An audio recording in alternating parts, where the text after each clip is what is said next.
All right, welcome to Shreveport, Roger. You're the VP for Economic Development with Amazon, and you're here for a big announcement today. Tell us what it is.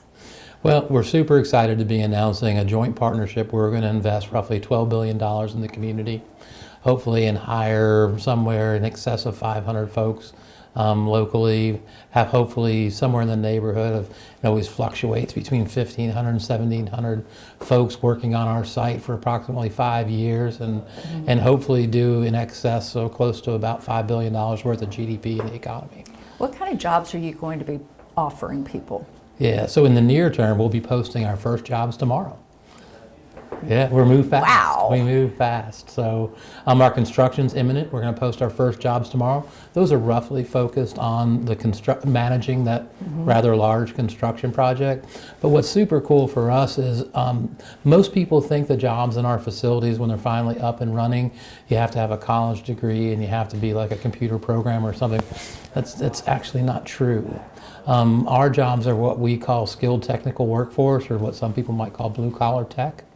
It's really the folks who make that facility work and run, deal with the computers inside, make sure that they're running efficiently and effectively, that the building's running efficiently and effectively.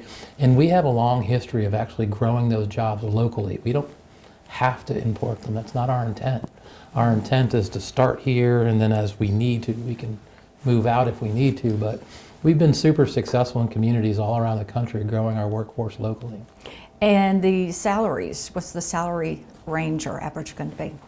Yeah, so we in this industry, as hot as it is all over, we have to pay a nationally competitive wage. There's some variance by regions, but typically for our blue badge Amazonian employees, as we call them, it's going to be somewhere between $70,000 and $80,000 a year. That varies a little bit by job skill, but that's a good rough average. Tell us what the data centers are going to do. We so often associate them with AI, but not all data centers do that. What are your data centers going to be doing? Yeah, so we don't think that there's a big difference between those two. For us, it's all about creating services that help our customers be wildly successful.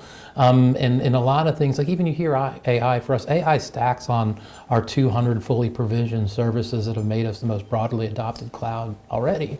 So they just make the things we've already done and have done for our customers even better. The way I ask people to think about it is, think about how a warehouse moves boxes around. Our warehouses move data around, and those bits of data are then used to build better and neater products sometimes. So. Now you've got 3 different sites here that you all are announcing. What made you choose Caddo and Bossier? Yeah, I think the first thing that I think sometimes it's underestimated, 2 things in particular. You really have a world-class economic development apparatus from the state level down to the regional level. Not everybody has, and I'm an economic developer, so I go to this. You have a great world-class economic development team that's been highly collaborative, focused, problem-solving, et cetera. And the second thing you have is, and I know sometimes when I say this to communities, they're shocked, but you have all of your players are pulling the ox cart in the same direction. Everybody's working towards the same goal. That is far rarer than you think.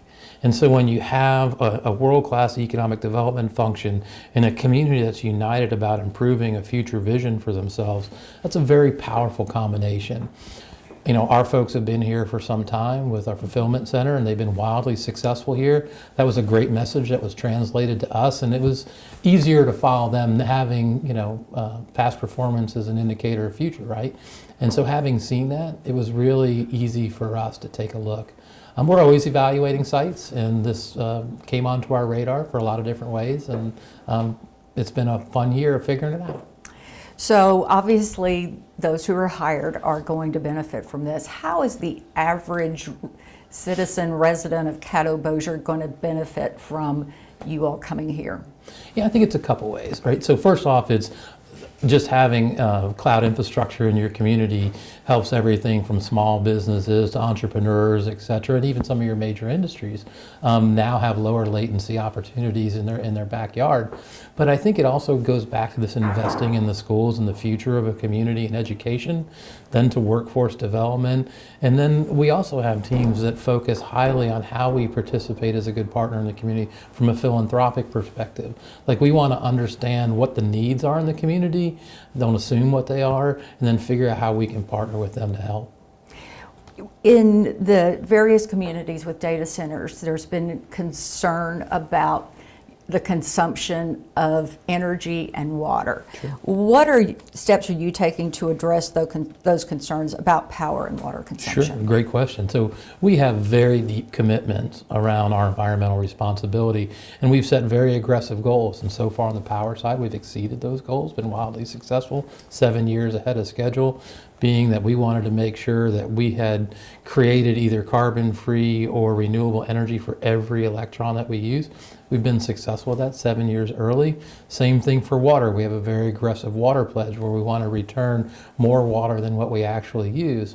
I think people would be super surprised to know that even here in Louisiana, as warm as it is during certain months of the year, and I can say that because I'm from the South, we're only going to use water to cool our facilities 13% of the days of the year. The Oh, wow. rest of that time, we will just use ambient air pulled across our systems. I think what's important for people to understand is those deep commitments that I referenced are engineered into everything we do, how we build our facilities and operate our facilities. I think people will be shocked to know that, like, our water consumption, we're 80% more efficient than the industry average. So not every operator is the same. Not everybody has the same commitments to doing business the way they do. And, we're at 13% here, and I hope we can make it less one day. What is your final message that you'd like to share with the residents of this area who are going to be learning about this today?